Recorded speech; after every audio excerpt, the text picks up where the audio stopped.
Come on.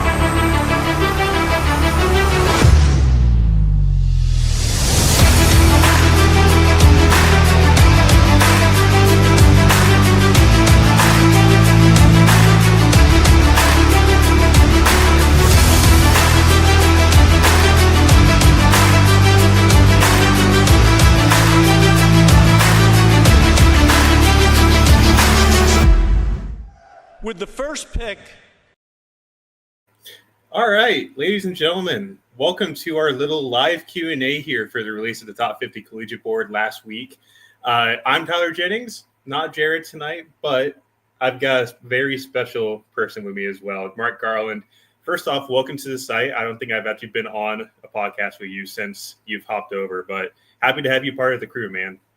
Oh, thrilled to be here. I know been recording stuff already, doing Omaha or eights. I mean, I'm loving it, man. I can't wait for this 2026 college baseball season to get here. Dude, that makes two of us. At this point, I'm just so ready for fall ball to come through and get everything wrapped up here.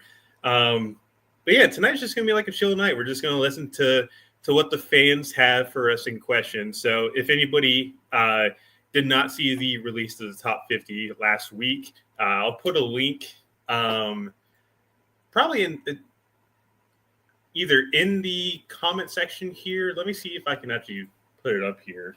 But basically, for anybody that hadn't seen it, our top 10 at this present time, I'm going to go through the top 10, just make it quick here. Number 1, obviously, Rock Chalowski, UCLA. Number 2, AJ Gracia at Virginia. Number 3, Drew Burress from Georgia Tech. Number 4, Tyler Bell from Kentucky. Ace Reese is number 5 from Mississippi State. Cameron Fluke, who is the number 1 pitching prospect in college this year for us from Coastal Carolina. He's number 6. Number 7 is Chris Akopian, who's now at Texas A&M. 8, Justin LeBron from Alabama. Number 9, Vaughn Lackey from Georgia Tech. So we have 2 Yellow Jackets in the top 10. And to round out the top 10, we got Jackson Flora from UCSB. So kind of already interesting as it is anyways. Like I didn't put a power 4 arm essentially in this class. And I think that really just speaks to kind of the weaker side of this class as well. Like it's very bat heavy at the top. There's not a ton of big time pitching prospects this year, but you know, I want to get your thoughts on it. Like, how do you envision the pitching to kind of like figure itself out in this class? I think that we're going to see some guys take some strides forward. I love that you got Jackson Flora up here at 10. I've seen him throw a couple times.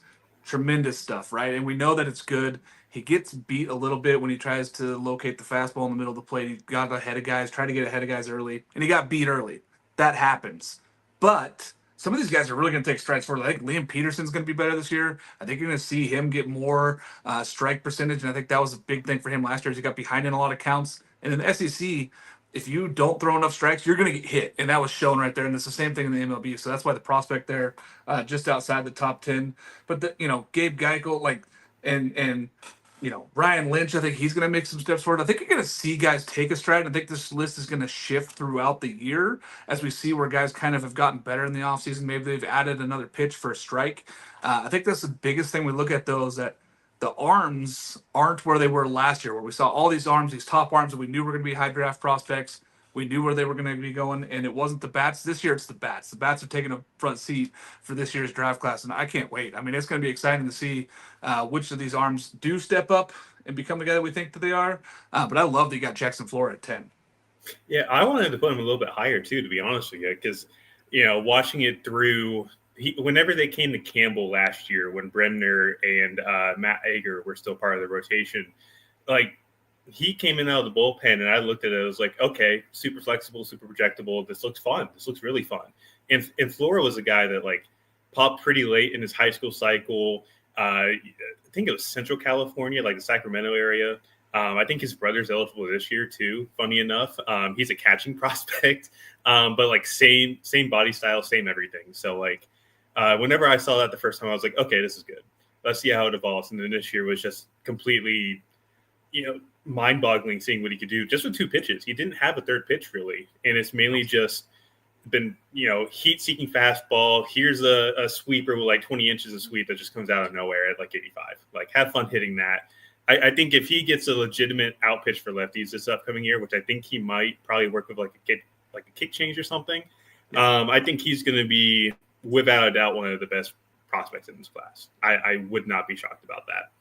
Yeah, all indications are he's working on that changeup that's going to try to break in a little bit and try to get that out pitch. But he's got to find that out pitch, like you said, against lefties especially, and not necessarily throw as many first pitch strikes, which sounds crazy. I know they're at the college level, like throw strikes, but he threw so many first pitch strikes that people started sitting first pitch fastball and getting after him early in counts. And then once he got into games, I mean, he was really tough stuff. I mean, like you said, 95, 96 with the fastball locating, and then that sweeper comes in. You have no chance at hitting it, especially as a right-hander. Those righties had a hard time getting on that thing. So it'll be interesting to see if he figures out a third pitch. Look out. I mean, he's going to be going up those, and he's got a nice, smooth, repeatable motion, big, strong body, 6'5". Like, you're looking at a guy that every draft prospect or every draft, team right now is looking going, this is a guy we kind of just can project. I mean, this is a projectable body, repeatable motion, throws 96.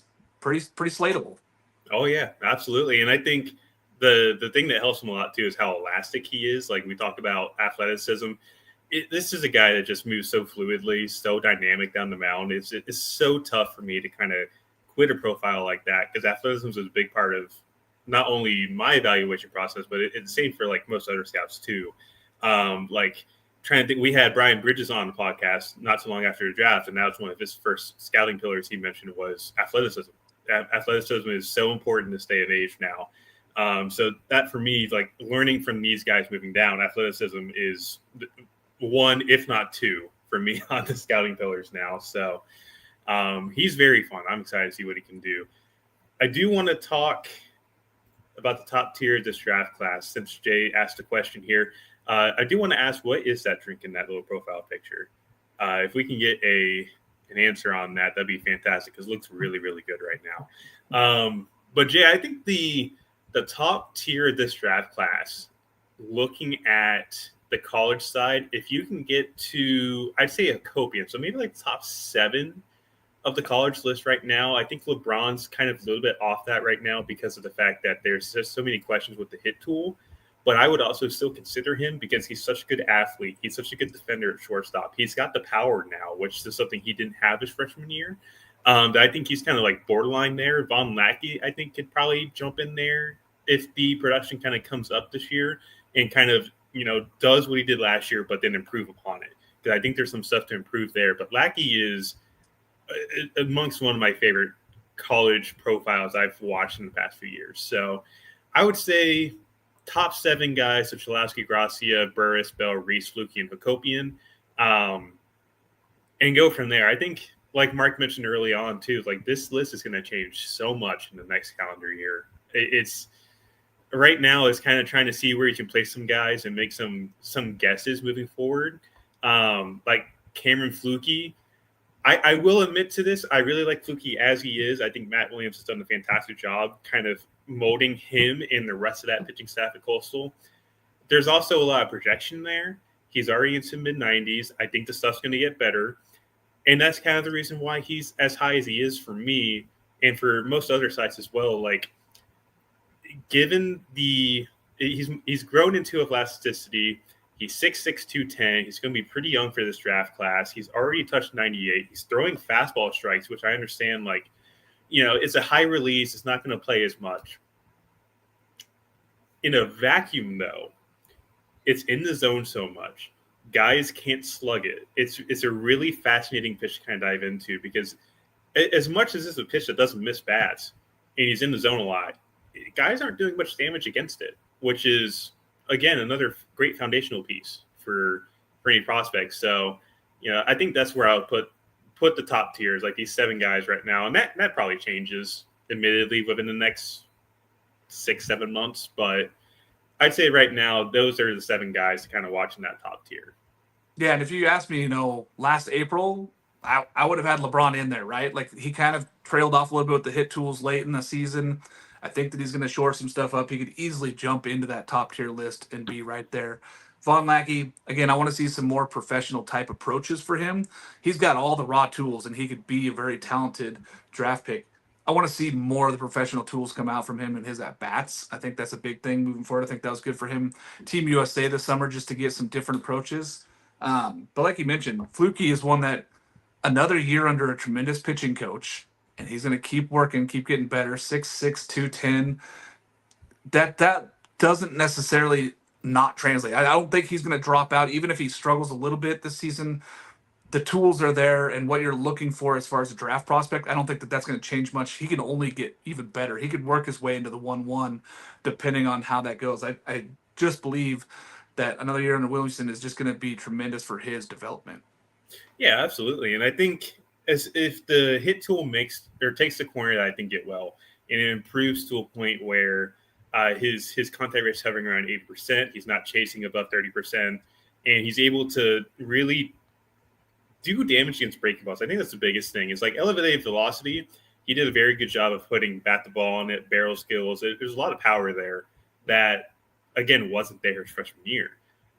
But then the breaking ball is just he really struggled with those this year, and it's kind of a mix of he was kind of struggling a little bit with recognizing spin, but also at the same time, I think that's just how the bat path is, and he's really aggressive as it is. Did not have much of a two-strike approach. And that's really what killed him, I think, is when he got deeper into the SEC play, started to see these guys with better stuff, better velocity, better spin. And it just happened to get to him. But I think now that you have that under your belt, you recognize what you're looking for moving forward. Like, what's the biggest thing for me to improve upon?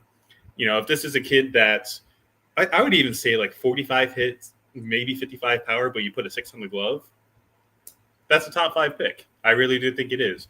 And again, that just really shows how stacked this is at the top of this draft. I think this is probably the most stacked college class we've had in recent memory. Maybe, I don't know if it rivals 23. It's going to be close. If everything kind of aligns perfectly, I think this can give 2023 at least a run for its money. I don't know if it's ever going to supersede what 23 had, but it's going to get really, really close, I think. The top of 23 was so strong, was so highly elevated, and you knew where these guys were going to be, knew that these guys were all going to be pro prospects, like they were going to be there very quickly.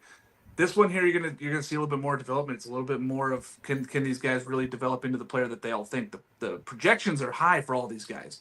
Everybody thinks that they can be tremendous, but there's kind of mucky in the water of these guys necessarily aren't right there. Like everybody knew what you're getting in the Dylan Cruzes, and obviously what you're getting on these other guys up there. But you're looking Brock Chalowski. Like there's a lot of people that have him 1-1. There's a lot of people that have him right at 10. Like he's all over the board in these prospects because his hit tool kind of fell off late in the season. He didn't hit great down the stretch necessarily. Didn't hit great for Team USA. Now, do I think he shores those things up? I do. Same thing with Justin LeBron. I think that teams started pitching him backwards in the SEC later after they got some tape on him. They understood that he was getting after those early pitches, and they kind of changed up what they were doing with their approach. And I think that he's got to learn now. He's got to adjust his game and get back to being able to hit those breaking balls later in counts and early in counts because they really started throwing almost 3 breaking pitches to him every at bat just to see if he could do anything with them. Yeah, and that's the thing too. I've kind of learned is like as the teams adjust against you, you learn to adjust against them. And I think that's the biggest thing that a lot of college athletes and even prep athletes too really do need to hear is like there is a way that they can beat you, but you can beat them back. And like my thing too with scouting is I'm not a guy that's going to sit here and say like, oh, this kid can't hit. I don't think it's going to be much of anything moving forward. No, I think that's a very terrible mindset to go about as a scout because it's really you're not breaking down the kid. You're basically throwing him in the trash heap and basically saying, I don't think you're going to be much of anything. We've made so many mistakes doing that throughout the years that it's not worth trying to throw a kid under a bus. That's why I'm always like, here's constructive criticism. Here's what you can improve upon. And having talked with a few guys in the industry and also talked to some players as well, they love hearing that. And I think that's the biggest thing. Like, for example, Derek Curiel, number 21 on this list. We've seen Pipeline put him in the top 5. I know Prospects Live put out a list the other day. He was number 6. That's a difference of about 15 spots, give or take, of what I've got. And the biggest thing for Curiel for me is projecting forward right now. How much time is he getting in center field at LSU next year?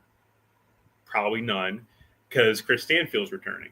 Yeah. So you're relegating him to a left field role. And if you're going to play left field, the one thing I've learned is you have to mash. You have to really, really mash.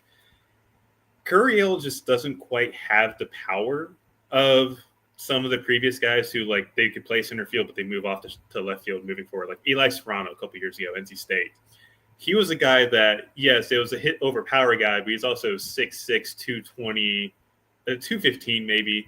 Leverages, has really raw power. And it'll evolve as he moves forward. And now he's gone to, I think it was the Brooklyn Cyclones with the Mets. That's a ballpark notoriously difficult on lefties, and he's performed well in the power development from that ballpark. So for Gurriel, for me, it's like I want to see the power take the step forward, and this is something we, as evaluators, have been waiting for a few years to kind of look at because he was such a famous name as a high schooler too. He was at USA, he was at PG, he was all these big events, and we're all sitting there kind of just waiting. When's the power going to start coming? He doesn't have the same kind of bat speed as his peers. He also doesn't quite have the same amount of torque, and he is a smaller guy. But you saw the approach, and you saw the contact prowess he had last year. It was a 95% in-zone contact rate last year. That's as good as you're going to find at the collegiate level. So add some power to that profile. I think also he has got some room to improve against lefties. I think he only hit like 240 against lefties last year. And that's something to kind of improve upon moving forward and kind of find some more aggressiveness too. Because the walk rate was fantastic. The Ks were still high because it felt like he was passive and letting guys get ahead too quickly, which, Nick Kurtz effect, that happened. But now Nick Kurtz is arguably the best first baseman in college, not college baseball, but MLB right now. So not saying Gurriel could be that, but like if Gurriel adds to power next year and improves the overall hit tool against lefties and can even show you that, hey, I can play center field at the next level, he's going to be a top 10, 15 pick in my eyes. And where he is now is not a representation of what he can be 12 months from now. That's the biggest thing is like, I want to see every single kid improve. I want to see every single kid succeed. That's the biggest thing for me is like, if they're good enough to play at this level, they're good to play enough at any level. So, and I say that as a guy that didn't get past JUCO in high school, in college. So can't say much of anything on that. And you look at a guy like Gurriel, right? Like, yeah, the numbers versus left-handers wasn't great. And you can say that for almost the entire LSU lineup, right? The versus lefties, they just weren't as good as they could have been. And I think you're going to see those numbers possibly get a little bit better there for him. The power numbers, there's nothing to say he doesn't put on 10 pounds in the offseason here with this LSU squad. Like, they have all the facilities, they have all the coaches, strength trainers to get him in that level. If he adds 2 to 3 miles an hour exit velocity, those numbers are going to go up. The power numbers are going to change. The gap numbers are going to change for him. His bat to ball ratio is just so good when he does swing. I think you're going to see him get a little bit more aggressive. I think that he was really taking really good professional at bats, right? He was taking deep counts, going into it, getting the high walk rate, but that also put him in some bad counts to get some really good pitchers, and where it was tough to work out of those, and that's why the K rate was high. I think you're going to see him be a little bit more aggressive this year, possibly try to lift the ball a little bit more with that exit velocity. If he gets that up, like I said, 2-3 miles an hour makes a world of difference when we're evaluating. And I think he could be right there. He's a guy that's right there.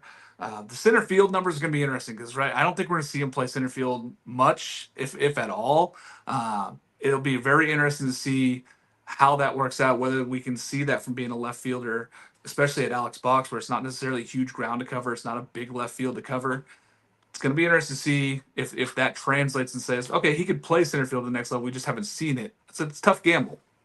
Yeah, absolutely. And like, we can say that for a lot of guys too, like Chase Brunson, TCU, have him just a couple of higher spots. And I know the TCU guys weren't, I don't want to say weren't happy, but they weren't pleased with how I kind of ranked them. And that's fair. I'm not going to sit here and say that, like, I'm right, you're wrong. There's stuff to learn. And that's the biggest thing is like learning on the path, essentially, like understanding your evaluation process and then moving forward and learning stuff as you go is perfect. Strauss Snyder was so tough for me to put in the top 10 because the out of zone contact rate, the chase rates, they just weren't amazing. He can suffocate anything in the zone. It was like a near 90% in zone contact rate. It was something like 32% chase. And for me, chase rates that bloated are kind of really scary for me to dive into.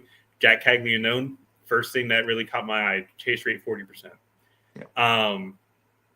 But Strasnyder is such a good athlete, and I think even if he's not in center field next year, Chase Brunson's in center field, and Chase Brunson's proven to be just as dynamic of a bat, maybe just slightly less twitchy than what Strasnyder is.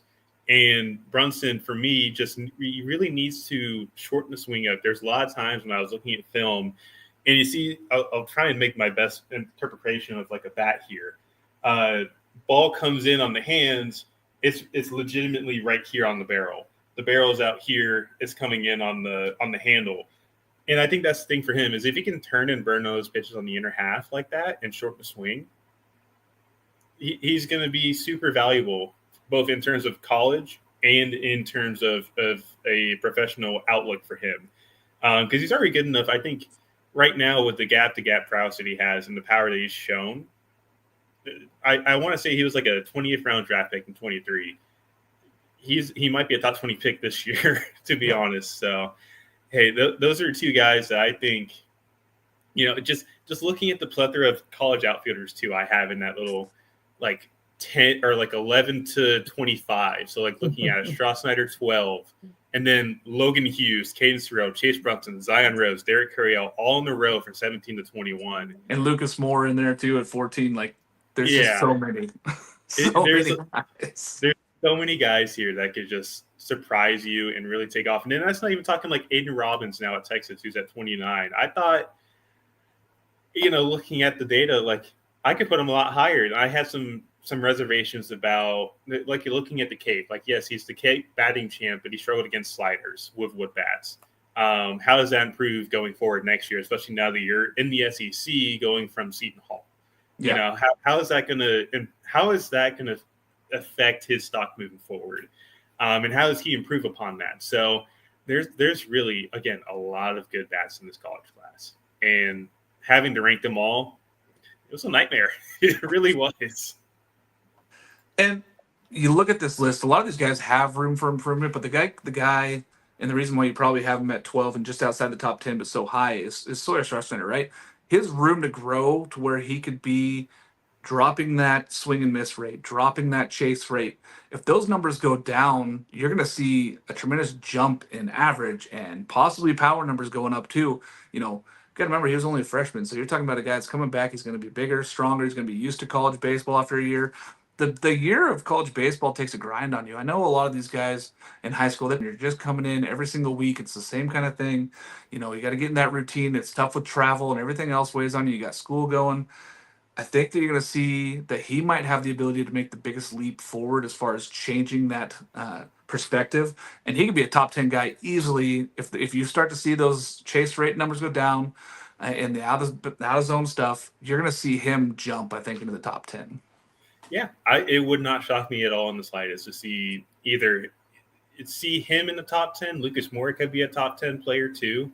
I had somebody, we were talking about Derek Curiel on Instagram at the time of release, and they mentioned Stephen Kwan. Could Derek Curiel be like a Stephen Kwan-esque player?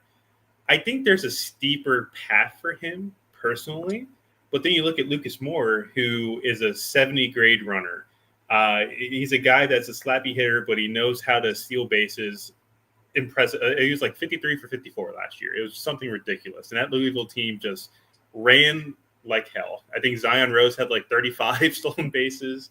And with Lucas Moore, like it's really contact prowess oriented. Like nobody was able to get him out routinely in the ACC last year. And once he got on the bases, nobody's having fun with that. The catchers are having struggles with that. And he's a really good center field defender too. He's already proven that he can play there, stay there long term. He's got good routes. I think he's a guy that if anybody becomes Stephen Kwan in this class, it could be Lucas Moore. And I say could as like it's not a given. It's nothing's ever a given in scouting. But for him, I think he's got the easier path than, say, Curiel. Or you look at another table setter like Trey Broussard from Houston, who just cracked the top 50 for us. I think with those three guys, they're all table setting guys. They're going to be at the top of your lineups. But more for me, the fact that he can stay in center field long term, and the ability to steal bases and know when to use that speed, it's an art that's not found in baseball much anymore. It really isn't, because we were looking at guys that were stealing 100 plus bases like 10, 15 years ago at the major league level, and now at what the leader's like 50 now. So it's something I'm excited to see what he can do at the next level with the kind of tools that he has his disposal. Yeah, after seeing Lucas Moore and his approach multiple times this season, the guy is very talented, and I think he has almost the most direct path to the majors. Right, he's fast. You can't teach speed. That's just something he has. He has great speed. He has great ability to run the bases. Right, so when he gets on base, not only does he steal bases, he's very smart, very good on the base paths. It's not like he's just blind speed out there trying to steal bases and take extra ones. He's very smart on the base paths. And he plays a tremendous center field already. Like, he plays tremendous out there. He's got great defensive rate. He's able to go out and go get balls, makes great reads. And I think the hit tool is going to get a little bit better. I mean, I know there was a lot of contact. I think you're going to see that get a little bit better this year under McDonald. But, man, if you look at a direct route, like, you're talking about a guy that's already fast and can already play defense at that level. He's already made a couple grades that would be good enough to play MLB tomorrow. Yeah, and there's always going to be guys in every single draft class that we expect to go up pretty quickly. And that's been the theme the past few years. Like, you look at what the Angels do, obviously. Christian Moore, Zach Neto, Nolan Schanuel already up. Victor Medeiros, if you remember that name from Oklahoma State a couple years ago, he's been up and down. So the teams have been looking to see at the top, like, who are guys that can move pretty quickly. Nick Kurtz did that. Dylan Cruz did that. Obviously not to the same success story as what Kurtz has, but, I think that's the thing we're going to be looking at a lot more here in the future is with the shortening of the draft from 40 rounds to 20, I would imagine there's probably another drop, unfortunately, which is going to suck because there's a lot of really, really good scouts in this game. A lot of them. And I think the Twins the other night are cutting their pro scouting department to just video scouting, which I don't agree with that personally. Just on a little tangent side note, but we'll see what happens. But like right now, seeing the success of some of these guys that are being rushed to the majors and they're doing well. Like, you look back a few years ago, Mike Leake, I don't think pitched at all in the Reds organization out of Arizona State. Chris Sale was maybe in the minors for like 2 weeks. Carlos Rodon was less than 8 months in the minors, and he was already a major league starter.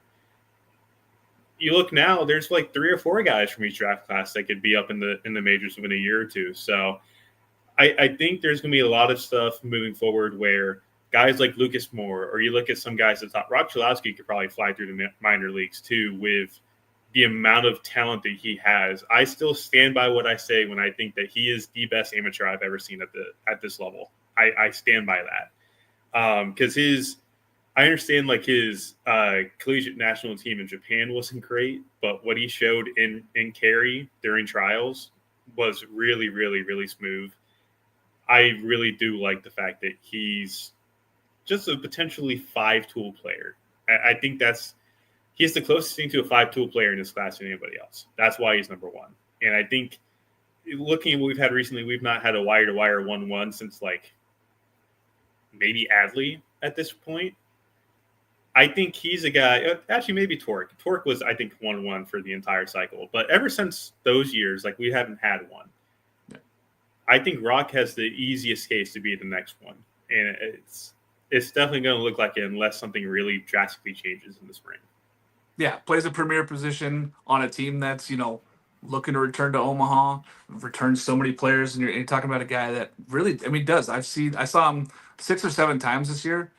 Every time I was blown away by a play he made defensively, more than even the hitting, more than anything else. And his leadership skills are high. Like, you look at the guy and you go, he has it all. He really is a tremendous 5-tool baseball player at the college level.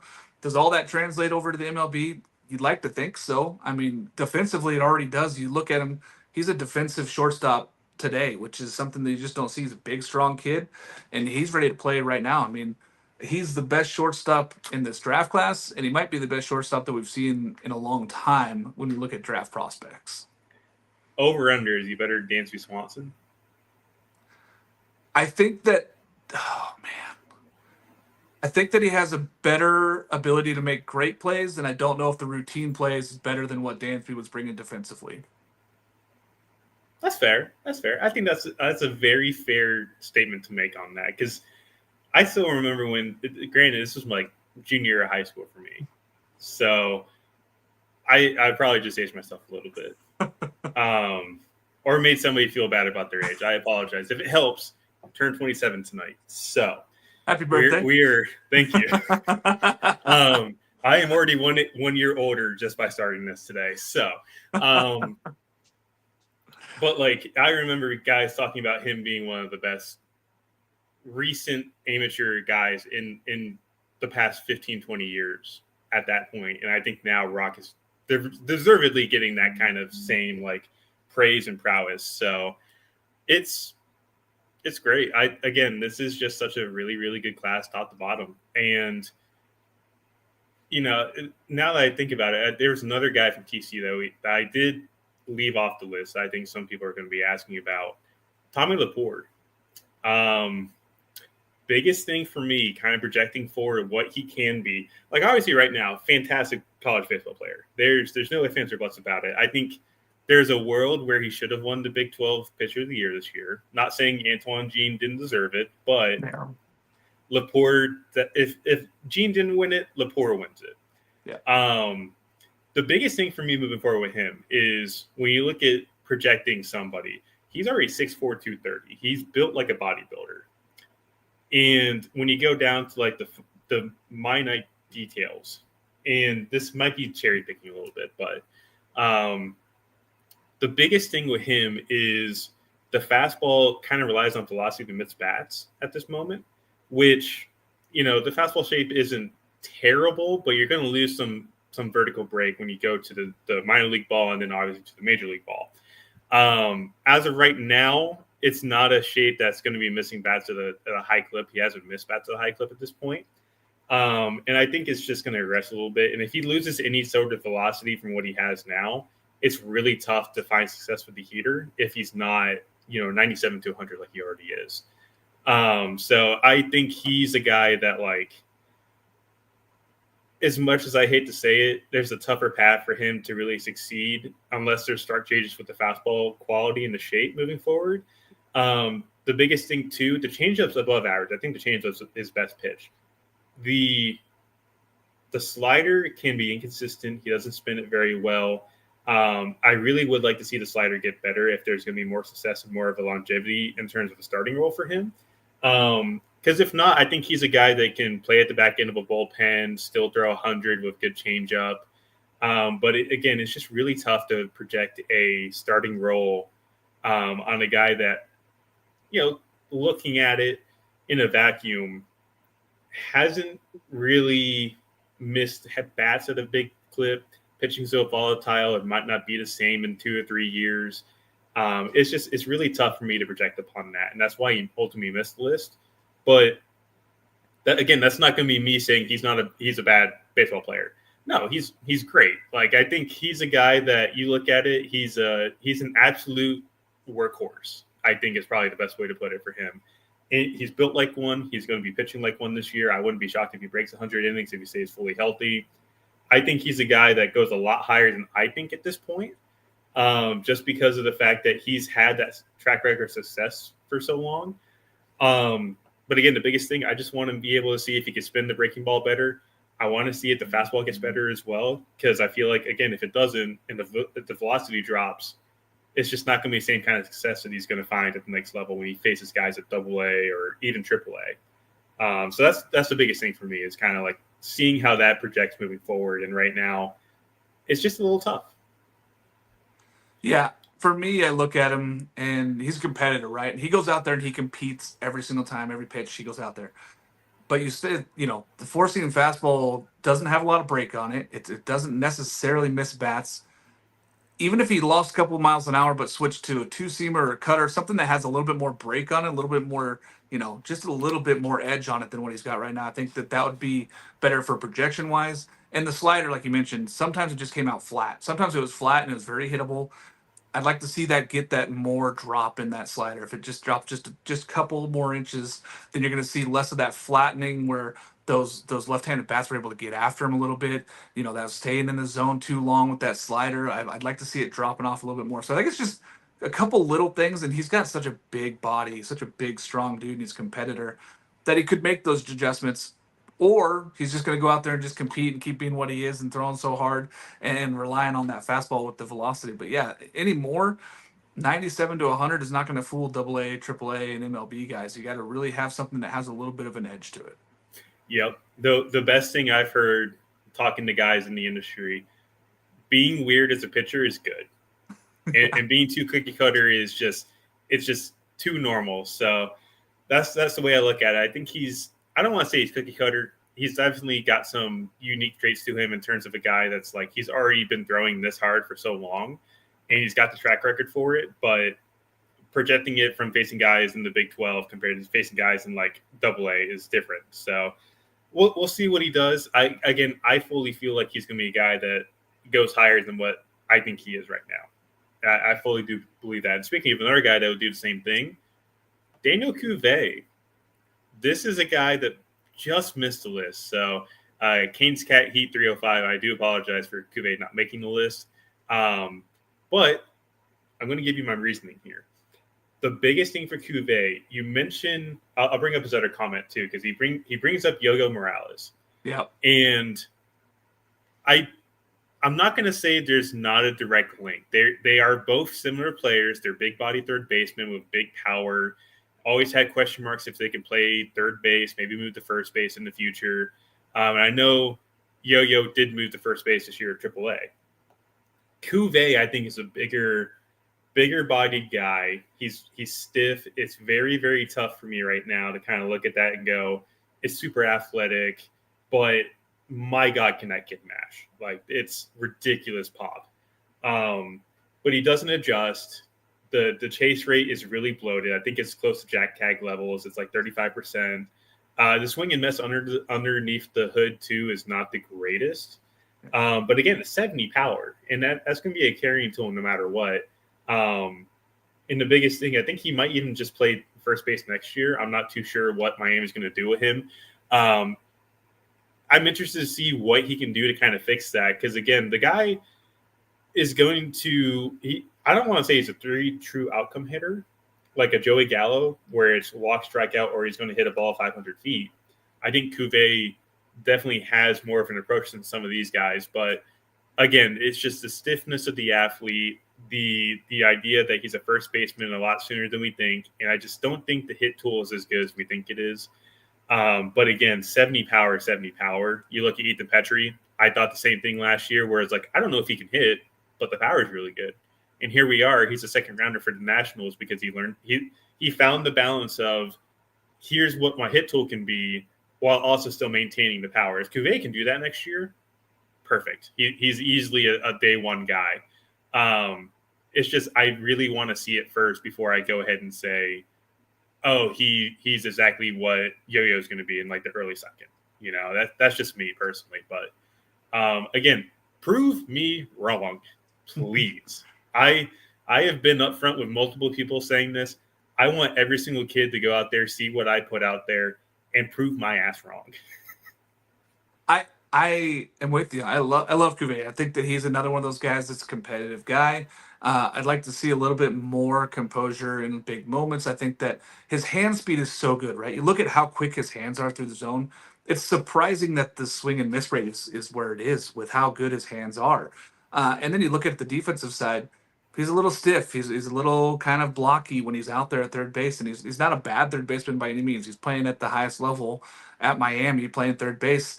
Mark Light Stadium's not easy, but he's a little blocking. He's a little big for it. I think that he might split time between third and first. I think we're going to see more in the fall ball and see what Miami decides to do there, where they have all these prospects coming in. But I think that his eventual life, it is going to be at first base. I don't think he's going to play third base at the major league level. Again, the raw power numbers are crazy. If you just break down just his strictly ability to hit the ball when he makes contact, it's the power numbers are crazy. The exit velocity is there, but you want to see more where he's not swinging and missing, especially on breaking stuff out of the zone. There was some at bats that you watched the whole at bat and it felt almost uncompetitive, which is what you don't want to see when you're trying to do these guys for prospects. But you're looking at them and there were some at bats that were really non-competitive at bats against some average pitching, not even the best pitching in the ACC. I'd like to see that get a little bit better, and maybe that's a little bit more working on the mental side of the game and trying to stay in those at bats and staying in those games. But I think that you're going to see him get a little bit better. I think he's competitive enough where he wants to get better at that. And especially if they move him over to first base, then he's got to think more about hitting than anything else. And I think you're going to see a growth there. But you got to see it. You got to see some of that ability change. You got to see a little bit more of that swing and miss rate go away, especially the chase rate, out of the zone stuff. Being that big and strong, you got to learn to lay off the stuff that has no chance of being hit hard. And I think that's one of the things with a lot of these guys that we're looking at for prospects is, can these guys learn to have more professional approaches and get after the stuff that's in the zone and leave the stuff out of the zone? Cuvée is like almost the key of that with the 70 hit power or the 70 power numbers. So I don't know. I do have a question for you, Tyler, while we're sitting here. Hunter Carnes, he is the guy I'm very interested in. I saw him a couple times live this year, and there were some really good games, and there were some games that were not necessarily in his favor. Where do you see him like moving forward? I mean, I know catching prospects are tough to grade anyway, but his bat tools are right near the top of what you expect from a catcher. Yeah, he's a unique catcher too. Like, especially when you look at the prep side, the prep catchers are kind of like a tangent here. They're very tough to evaluate because a lot of these guys it's so tough with the umpiring. So you're looking at receiving and how they block and everything, and it's really tough. So a lot of these guys, like Jaden Fauske a year ago, he goes to the outfield after being a primary catcher.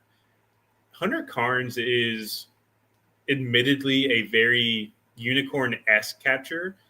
He's a guy that really moves very well. He's a above average to plus runner. This is a guy that, Kyle Teal, I mentioned with Von Lackey a couple times as like a comparative defender. And I don't think Carnes is too far off of what Teal was, because Teal was, to quote, I can't remember which broadcaster said it, it's like having a shortstop behind the plate. And with Carnes, you look at what he's been able to do. Like, yes, the K rate was pretty big this year. It was something like 25, 26%. But then he goes to the Cape, he looks a lot smoother. He's not chasing as much. He's putting the barrel to the ball more. He had like an OPS over 1,000. He walked more than he struck out. This is a guy that really looked good with wood in his hands. And, for me, when you look at how everything kind of goes forward, like the chase rate went from, I think I had a 26% in the write-up. It was down to 18. His fastball whip rate dropped, which looking at fastball success, that's another pillar I kind of look at for both hitters and pitchers. So everything really turned the corner this summer. And if he can carry that over to the spring, I think he's in line for an absolutely monster sophomore campaign. He is draft eligible as a sophomore. He was 19.3 on draft day as a high school senior. So there's going to be a lot more pressure on him this year than there normally would for a sophomore. But having seen what he was able to do on the Cape, that's a big boost for him in terms of scouting departments, because a lot of these guys do look at the Cape and what they do during the summer leagues. Having that successful wood bat is pretty paramount. And Carnes is already up there with them. And again, mentioning the fact that he's really athletic for his size. For a catcher, you don't find a ton of guys that can move the way that he does. So I think Carnes is in line for a pretty monster sophomore season in terms of the ability to put the ball in play and also the power. This is a kid that's also really, really powerful in terms of over the fence production. So I think Miles Bailey's another guy that, like, from that same Florida State team, could be in for a monster sophomore campaign as well. He was another guy that just missed the list. And again, frankly, same thing as Cuvée. It's just the adjustability wasn't there. The strikeout rate was really eye-opening when I first saw it. But it's also 70 to 80 grade power. And he's not a liability at first base. So, these are all guys that are going to jump up the board at some point. And I think these two Florida State guys are going to be some of the bigger risers in this draft class. Hunter is one of those guys that every time that I saw him and anytime I saw tape on the guy, I go, the hit tools don't go away, especially even the cape. You look at it and go, they were still strong. Like the numbers were still strong coming off Wood Bat against the best pitching in the country in Summer Ball. He really does have a very good approach. He worked on it a lot. You could tell that was a big goal of his this offseason was to get better at having a better approach because the swing and miss rate was just too much in the ACC, and I think that hurt him. And he went through a stretch there. Of course, again, these guys that come in as freshmen, him and Miles Bailey, come in as freshmen, they have big roles for Florida State right away. It's not easy to do that. I think the sophomore season you're going to see a lot more. I just had him listed. I think he has the ability to jump this board. He could be one of those guys that just skyrockets if he has the kind of season that Florida State, because everybody's always looking for the next, hitting catcher. Where are we going to get a guy that can play catcher and hit at this level and be a super athlete? I mean, he's not just a guy that's back there because he's big and strong and they needed to find a spot and he's just as caught his whole life. This guy's just a very good athlete. And I think it translates to the next level, especially how well he hit this summer with the wooden bat. Yeah, absolutely. And like looking at some of the other catching prospects in this class too, like Carson Tenney last year didn't play much at Notre Dame, had a torn ACL. This year, monster second half. And it's another case of you look at it like with Cuvée and Miles Bailey, they ended the year very strong. They also had a ton of swing and miss, but also at the same time, these are big power guys that put the ball in the air and it's going 500 feet. And Tenney was that for Notre Dame this year. Goes to Texas now. He's so interesting. It's a guy that could be Hunter Goodman from he was from Memphis, I think, a couple years ago. Now he's an all-star for the Rockies, which, give or take how you think about the Rockies right now. The Rockies can put some butts in the seats right now. And I think that this team, look at Hunter Goodman specifically. Like Goodman, I think, is the first Rockies hitter with like 30 home runs in the past few years. I could be mistaken on that. I think if Carson Tenney turns into Hunter Goodman moving forward, that's a good outcome. I think that's the fantastic higher end outcome for him. Then you got guys like Jack Natilli at Cincinnati who, really broke out this year after being at Rutgers, goes to be a primary piece for this Bearcats squad, has a ton of, I don't want to say raw power, but it's right-handed power that's above average moving forward. And the arm is loud, but also does he stick behind the plate moving forward? I think he's a guy where, assuming that we get robot umps in the near future, unless that does not happen, he's not a catcher. But even say we do get robot umps, I think he's going to stick there long term, because at that point, the tools that he has behind the plate in terms of arm strength and throwing out runners is going to be more important at that point than it is about receiving and blocking more than anything.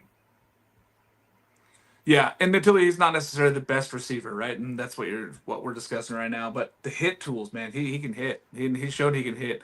It'll be interesting to see if that average can climb up and be, mid 300s there for him with some of that power numbers, and just make sure that those numbers continue to display there. But I got some big faith in him this year. I think he's going to be tremendous. But between the four catchers in your top 50, I mean, they're really good, and I think that those guys could shift anywhere in the top 50 this year. It really is going to be a big shifting with those catchers, especially. Yeah, and that's not even talking about guys like Daniel Jackson of Georgia, Ryder Helfrich at Arkansas. Those are guys that just missed out too. And some of the other names that didn't make the list, like Will Gasparino, who's now at UCLA, Andrew Wiggins, who's now at NC State. That was not on my bingo card to start the summer. I'm not going to lie with you. Having these guys like Dalton Wentz too, Wake Forest, the kid that just really had a fantastic end to the year. I think he had multiple multi-home run games in the postseason, in the ACC tournament, and then in the Knoxville Regional for Wake Forest. He's a guy that could pop up next year. There's just a lot of guys that, they didn't make the board. But again, this is also September 17th. This isn't, May 17th or even like a week before the draft. This is kind of trying to get a feel of what the draft is 10 months in advance. And that's really, really tough to do. So there's a lot of projecting on some of these guys. And again, that's just the biggest thing, is like, this is us understanding who can do well, but also if you don't make the list, don't beat yourself up, kind of deal. Like just like what I said earlier, prove my ass wrong, please. I will happily sit here on podcasts and explain how I'm wrong. We're gonna get 200 more plus at bats from these guys, right? So we're gonna learn a lot more through the season. This is just an early stretch of what we've seen so far in their career. These guys, all these teams now in fall ball, they get so many more reps, they get so much more practice, they get so much more one-on-one time with their coaching staffs, and they all put on muscle and strength. I mean, these strength programs are huge. There's a big reason why going to the college level helps a lot of guys versus going strictly into the minor leagues. That one-on-one coaching, that ability to go out there and have these tremendous facilities and be at these ballparks and get a lot more reps is just huge. And we're going to see 200 more at bats from these guys. They could grow a lot. You might see a lot of guys that are not on that top 50 jump into the top 50 early in March. I mean, we could see it. Yeah, absolutely. And one more thing before we kind of go off the air here, because we're coming up upon an hour. The left-handers in this college class, starting, there's not a ton at the very top, but you look kind of farther down. Jake McCoy, South Carolina, Ethan Norby, East Carolina, and then Ethan Kleinschmidt, Oregon State, who all three of these guys can be put in whatever order you like. I think McCoy's got the biggest chance to break out. I really like what I saw seeing him multiple times this year at South Carolina. Ethan Norby is unique in terms of it. Obviously, he's 5'9", 200. There's not a ton to project upon, but it's a ton of spin. It's already been up to 94, 95. He's got a fantastic slider. I had to stop myself there because I couldn't figure out the right word, but slider spins around like 3,200 RPMs. He's got feel for a changeup. I think there's more to kind of go in there. And speaking to some guys locally here, because East Carolina is only like an hour and a half away, there's a lot of guys that are fans of him here locally. So he's a guy that I look forward to seeing in the spring, just from like how does this guy continue to get out? What's the track record looking like? Because this is a guy, fiery competitor. I think he struck out 19-7 against the eventual College World Series runner-up this year, which, fantastic as it is, he's going to be really good. And then Kleinschmidt, if there's a guy that's going to have the safest floor out of these three guys, it's Kleinschmidt. I think he's a guy that, having seen him pitch for USA this summer, it doesn't throw hard. He's not going to be a guy that's going to blow you away with velocity. He's 89-92, has a really, really vertical fastball, has a really good slider shape, has really good changeup feel. He's got command. I think this is a guy that you look at, say, a Michael McGreevy, or trying to think of like another higher floor guy from the past couple of drafts. Maybe not George Kirby-esque, but like the kind of command that George Kirby has is possible. I think Kleinschmidt might end up being the first lefty out of the college class taken next year. And that's just based off of 4 innings of what I saw at USA this year. I really do think that Kleinschmidt's got the best floor out of these guys, but I also think that moving forward, this is a guy that has the shapes that kind of fit him perfectly. And he's already kind of proven himself that he comes from a JUCO across the river, I believe, is what I put in the write-up. And he's now the number 1 arm on a team that made it to Omaha this year. Like, I think he's going to be a guy that's going to have a fantastic junior campaign. Yeah, I mean, speaking on Ethan a little bit, he goes to Lynn Benton Community College out here near me, just a few hours away. But you looked at his freshman year, 109 strikeouts to 8 walks or something. That was his freshman year. And then he goes to Oregon State and he repeats similar numbers. I mean, the strikeout to walk ratio is so good. And when you look at it, it's a repeatable motion. He doesn't have to get guys out by throwing hard, which is something that is just a little uncommon to what we're seeing in today's game. And he just goes after guys. He's got a repeatable motion. It's very smooth. It's easy. He throws strikes with all 3 pitches. He's a guy that could just shoot up draft boards, especially if he has success early this season for the Beavers. And that fastball, like you mentioned, it's almost a sinker. That's how much it really has that kind of vertical drop. And it's not hard, but he gets guys out and he has a lot of swing and miss for stuff that's in the zone quite a bit. Yeah, and I think when we talk about pitchability moving forward too, like, I think pitchability is a lot more important with scouting guys. So you look at, say, guys that they're fastball heavy. They don't really get to the secondaries much. You look at guys like Cade Anderson this year. He dropped his fastball usage by like 15%, got to his secondaries more. and he was now, ended up number 2 college guy off the board. But in our eyes, we thought he was the best college pitcher on the board this past year. So pitchability is like a massive thing. And I think Kleinschmidt is going to be in a situation where he's got 3 pitches that could be above average or better. He's got the command for it. This is a guy that's going to turn into a pitchability left-hander that could be potentially 4 to 5 star at the major league level with consistent success, be a workhorse starter, and kind of move forward from there. That's why he's so high on the list, because I think that there's a easier path for him to be a successful major league starter with what he has compared to his peers. Like Jake McCoy is still unpolished. I want to see some more strikes from him, but what he showed on the Cape this year was absolutely amazing in 3 starts. I'll bring up another guy, Tegan Kuhns, Tennessee. He's another guy, goes to the Cape, walks 1 guy in like 4 starts for Brewster. I want to see it more at the college level. However, these guys have all of the stuff to succeed, and they have the upside. You look at Kleinschmidt, he's got that upside, but he's also got the safer floor, and you know what he could end up being if everything doesn't work out to be, a 5 starter at the major league level. So that's again, I got to give shout outs to the Oregon State boys too, because I think they're going to be good again this year. I really do. They're in my way too early Omaha 8. There's a reason for it. I was say there's absolutely a reason why. One final note too before we kind of hop off the air here. Going to try and get a prep list out within the next couple of weeks.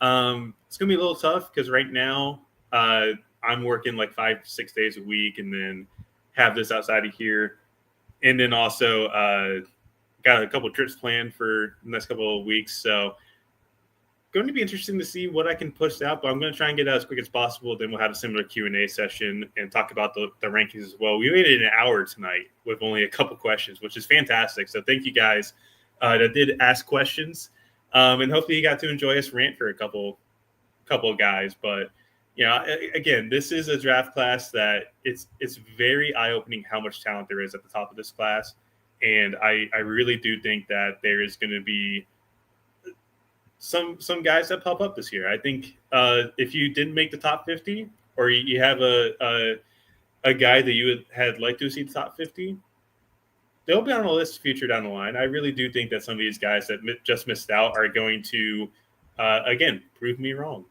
as we get closer to draft day. So I'm excited to see what we got this year. I think we are in line for a fantastic 2026. So, Mark, I'll let you get some closing words here. No, man, I'm very excited for this season, and getting to come on here and talk about these top 50 college guys has got me already fired up, man. I mean, you're looking at some guys that could really take some huge leaps forward, and you're looking at some guys that you kind of project them where they are. Their floor is not that low, so you look at them. That's why they're in the top 50. But there's some guys that could really surprise us this season. It wouldn't surprise me if any of these top shortstops like Bell, Justin LeBron, Hakopian, they could jump up to number 1. I think Rock stays there, but it wouldn't surprise me if those guys make huge steps forward, especially a guy like Chris Hakopian, who's coming from Maryland, who had some eyes on him, but now he's going to be right in the media every single day with A&M. But I'm very excited, man. I was happy to come on here and get to talk baseball for an hour, man. Can't wait. Yeah, absolutely, man. This has been very enjoyable. And that was one thing I forgot to mention too, how good of a shortstop class this class has too. Honestly, Chalowski, Tyler Bell, Maddox Maloney from Oregon, Hakopian, who you can probably argue he's a third baseman, but he's played shortstop enough. Yeah. and then even looking past that too, there's another guy I'm forgetting. Eric Becker. Eric Becker might be up there. There's another guy. Obviously, Justin LeBron. That was the one guy I should have mentioned right off the rip, but here we are. But all of these guys are going to be fantastic to watch this spring. So I'm excited to see that. Thank you guys again for joining us tonight. I really do appreciate everybody taking the time to listen to us talk baseball. Mark, thank you for hopping on. And for anybody that wants to have a replay of this, we'll post it on the YouTube. We'll post it again on Twitter here in the next couple of days. But again, if anybody has any questions, feel free to comment. Do what you like. We'll get back to you as soon as we can with answers that we didn't cover tonight. But apart from that, thank you guys for joining. We'll see you next time.